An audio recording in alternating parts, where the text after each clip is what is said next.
अस्सलाम वालेकुम वरहमतुल्लाहि वबरकातुहू। मैं अब्दुल शफीक खान रायपुर छत्तीसगढ़ से आप तमाम दोस्तों का इस्तकबाल करता हूं। अल्लाह आप लोग तंदुरुस्त व सेहतमंद और खैर वाफियत के साथ रखे। इसी दुआ के साथ दोस्तों, मैं जो आप लोगों को मशवरा नफ्स के पतलेपन या ढीले पर दूंगा, इंशाल्लाह आप उस मर्ज को पकड़ के और आप अपना इलाज करेंगे तो बेहतर होगा। और आपका जो पैसा हकीमों के पास या वैद्यों के पास या डॉक्टरों के पास जा रहा है, मर्ज को पकड़ नहीं पा रहे हैं, सिर्फ आप इलाज करा रहे हैं, आपका मसला हल नहीं हो रहा, तो इंशाल्लाह अगर आप इस मेरे बताई हुई बातों पर अमल करेंगे तो आपका मसला हल हो जाएगा।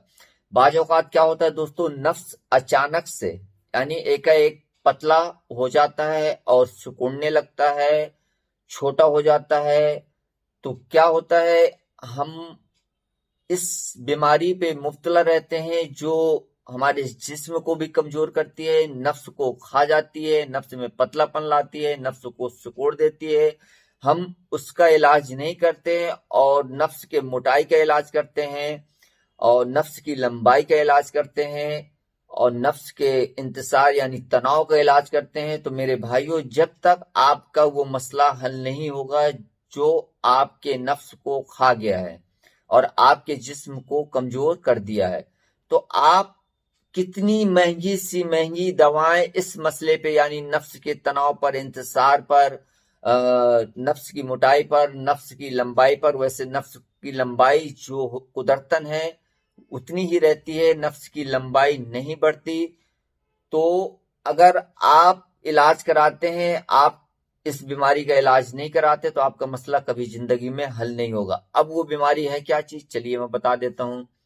झिरियान यानी पेशाब के रास्ते, पेशाब से पहले या पेशाब के बाद धात का आना, एकदम पानी की तरह जलन के साथ या बिना जलन के, वो आपके नफ्स को पतला भी कर देती है, नफ्स को सिकोड़ भी देती है और नफ्स के इंतसार यानी तनाव को खत्म कर देती है, जो आपके नफ्स का इरेक्शन रहता है। और आप इस मसले पे तरह तरह की इलाज कराते हैं यानी नफ्स की सख्ती पर, तनाव पर और टाइमिंग पर। तो मेरे भाइयों, जब तक आपका जरियान का मसला हल नहीं होगा तो आपके जो पेनिस है यानी जो नफ्स है उसको वो दुबला भी कर देगा, पतला भी कर देगा और सिकोड़ भी देगा और छोटा भी कर देगा। तो मेरे भाइयों, पहले आप जरियान पे गौर करिएगा। अब आपने उसको समझ में नहीं आता, आप डॉक्टरों ने आपका पेशाब टेस्ट के लिए मंगवाया, लेकिन बाज़ औक़ात क्या होता है, जरूरी नहीं कि उन्होंने सुबह की पेशाब मंगाई तो उसमें आपकी मनी खारिज होके पेशाब में निकल जाए, या दोपहर में या शाम में, कोई जरूरी नहीं। उसको जब निकलना है वो निकलनी है। इसमें एक चीज और होती है कि पेशाब आपको बार बार लगेगी, ये याद रखिएगा। शुगर पेशेंट नहीं है तो उसको पेशाब की हाजत बार बार होगी, पेशाब करने बैठेगा, थोड़ी सी पेशाब होगी और लगेगा कि पेशाब हो गई, जैसे ही खड़ा होना चाहेगा फिर पेशाब खारिज होने के अंदे से इम्कानात रहते हैं और खारिज वो होती है, वो मनी रहती है, पेशाब के कतरे नहीं रहते, ये याद रखिएगा।